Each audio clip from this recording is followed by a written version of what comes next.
Gratitude journal ಹೇಗೆ ಕೆಲಸ ಮಾಡುತ್ತೆ ಅನ್ನೋದನ್ನ ಅತ್ಯಂತ ಸಂಕ್ಷಿಪ್ತವಾಗಿ ಹೇಳ್ತೀನಿ. ನಾವು ಹೊಂದಿರುವ ಎಲ್ಲ ವಿಚಾರಗಳಿಗೂ, ಎಲ್ಲ ವಿಷಯಗಳಿಗೂ ನಾವು ಕೃತಜ್ಞತೆಯನ್ನ ಸಲ್ಲಿಸ್ತಾ ಬರ್ತೀವಲ್ಲ, ಅದು ಸಂಬಂಧ ಇರಬಹುದು, ಹಣಕಾಸು ಇರಬಹುದು, ಆರೋಗ್ಯ ಇರಬಹುದು, ಎಲ್ಲವೂ ಕೂಡ, ಉದ್ಯೋಗ ಇತ್ಯಾದಿ.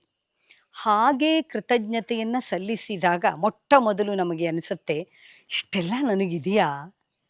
ಇಷ್ಟೆಲ್ಲ ನನಗಿದೆಯಾ? ಎನ್ನುವಂಥದ್ದು ನಮ್ಮ ಆತ್ಮವಿಶ್ವಾಸವನ್ನ ಹೆಚ್ಚಿಸತ್ತೆ. ಎರಡನೆಯದು, ಇವೆಲ್ಲವುಗಳು ನನಗೆ ದೊರೆತದ್ದು ಕೇವಲ ನನ್ನ ಒಬ್ಬಳ ಶ್ರಮದಿಂದ ಅಲ್ಲ. ಹಾಗೆ ದೊರೆತದ್ದೇ ಒಂದು ಅನುಗ್ರಹವಾಗಿ. ಅಂದ್ರೆ ನಾನು ಕೇವಲ ನನ್ನ ಪ್ರಯತ್ನದಿಂದ ಮಾತ್ರವೇ ಇವೆಲ್ಲವನ್ನು ಪಡೆದುಕೊಂಡಿಲ್ಲ. ಯಾವುದೋ ವಿಶೇಷವಾದ ಶಕ್ತಿಯೊಂದು ನನ್ನನ್ನು ಅನುಗ್ರಹಿಸಿದೆ ಅಂದ್ರೆ ನಾನೆಷ್ಟು ವಿನೀತನಾಗಬೇಡ, ನಾನು ಎಷ್ಟು ವಿನಮ್ರಳಾಗಬೇಡ. ಅಂತಹ ವಿನಮ್ರತೆ, ಅಂತಹ ವಿನಯವಂತಿಕೆ ಮತ್ತು ಒಂದು ರೀತಿಯ ಇಂಟರ್ ಕನೆಕ್ಟೆಡ್ನೆಸ್ ಅನ್ನ ನಮ್ಮ ಒಳಗೆ ತುಂಬಿಕೊಳ್ಳುವಂಥದ್ದು ನಮ್ಮ ಬದುಕನ್ನ ನಿಜವಾದ ಅರ್ಥದಲ್ಲಿ ಶ್ರೀಮಂತಗೊಳಿಸುತ್ತೆ.